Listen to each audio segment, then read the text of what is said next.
Thousands of travellers using Stansted Airport face disruption to their holiday plans after staff voted to walk out. Ground staff working for the airport operator, BAA, are involved in a dispute over pay. If it goes ahead, the airport would close. Emma Bour's been to Stansted this evening. Just when you thought it was safe to go to an airport and have a reasonably trouble-free travel experience, news of another strike. The Unite union says that it's carrying out the strike because of a measly pay deal, saying they had a pay freeze last year. BAA here at Stansted has just given us a statement saying that they're disappointed that the inconvenience this has caused, and they hope to work with the union. People travelling from Stansted here this afternoon were also disappointed with the news of the strike. I think it's a disgrace. I think they should actually reconsider their actions. It's going to affect most of the airports. I can't really understand why they want to strike, particularly at this time when jobs are scarce, and believe me, they're going to get a lot scarcer as time goes on. Passengers talking about the economy. Well, last month Stansted carried 2 million passengers, but that was a 7% fall on the previous year. Ryanair has given a controversial statement saying that because they're less busy, the workers should accept a pay freeze. And they say that they're actually going to have to cut 300 flights a day because of the strikes. It's believed that the strikes might take place at the busy summer holiday periods, affecting thousands of families. A man has been arrested by police investigating the murder of a man in Wisbeach. 49-year-old Peter Coffey was found in Norwich Road late on Sunday night. He'd been attacked and died from a ruptured artery. A 33-year-old man from Wisbeach was arrested on suspicion of murder this morning. 4 men have been arrested by the police hunting a masked gang who held up a jeweller's shop at Holt in Norfolk.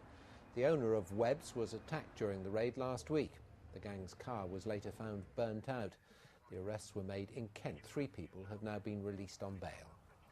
Air accident investigators say Ryanair should give more help to passengers with small children. It comes after a 3-year-old fell from the top of the boarding steps while getting on a flight at Stansted last year. The girl needed a brain scan. The report says Ryanair should review its boarding procedures. And another report from the Air Accident Investigation Branch has revealed how a pilot from Essex ran out of fuel before crashing his light aircraft into a tree on a golf course in Dundee. The report says Vince Hagedorn from Chelmsford underestimated the fuel needed for his flight. He escaped from the wreckage with only minor injuries. The trial has opened of a police constable from Essex accused of assaulting a man during an arrest. Stuart Smith died 3 days later from a drugs overdose. His funeral procession in Colchester was stopped by the police after CCTV footage of the incident came to light. PC David Hurst denies the charge. PC David Hurst arrived at court to stand trial for common assault while arresting Stuart Smith, a reformed heroin addict with a criminal record, wanted for threatening to kill his partner. The court heard he was arrested here in Colchester. The incident captured on CCTV, the scene described as chaotic, as 8 officers tried to arrest him. He was angry and had taken the tranquilizer diazepam. He was handcuffed and restrained. PCSO Rebecca Dalford told the court that when she left the incident, Stuart Smith was lying on the ground. She saw PC Hurst put his foot on Mr. Smith's head. In cross-examination, she was asked, was this a case of stamping, treading or using substantial force? No, she replied. Stuart Smith's fiancée Nicola Lawson arrived at court holding a teddy bear. She left dramatically in distress after seeing CCTV footage of the arrest. The court hearing stopped briefly while an ambulance was called. As we reported before, Stuart Smith died from a drugs overdose 3 days after his arrest. He was finally laid to rest 71 days after his death, after the cortege at his first funeral was stopped by police, as his fiancée and 5 children waited at the crematorium. An investigation got underway and police paid for his cancelled funeral. PC David Hurst denies assault. The trial continues. Debbie Tubby, BBC Look East, Southend Magistrates Court. The Zootons have pulled out of a festival in Suffolk next month. The band was due to play at Harvest at Jimmy's near Ipswich on September the 11th, but their bass player is having knee surgery. They'll be replaced by Scouting for Girls, who are also playing at the V Festival in Chelmsford next month.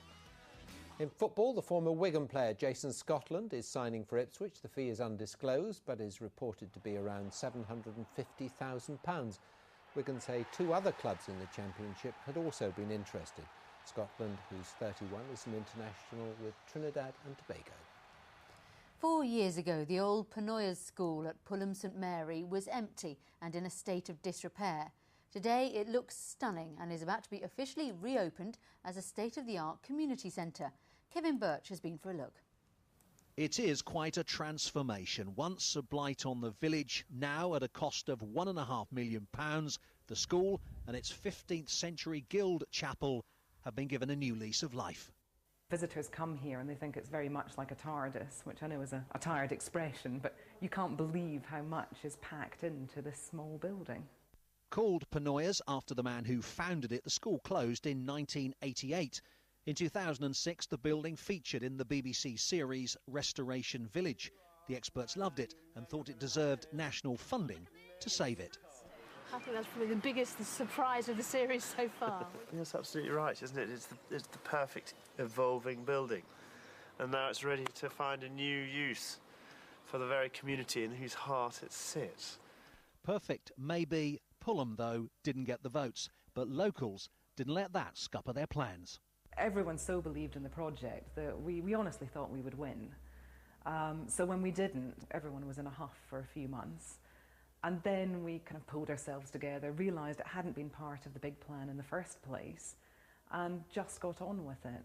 On computer, this was how they wanted it to look. Money came from the Heritage Lottery Fund and others to turn the dream into reality. And 4 years on, it's complete. The official opening takes place on Sunday. Kevin Birch, BBC Look East at Pulham St Mary.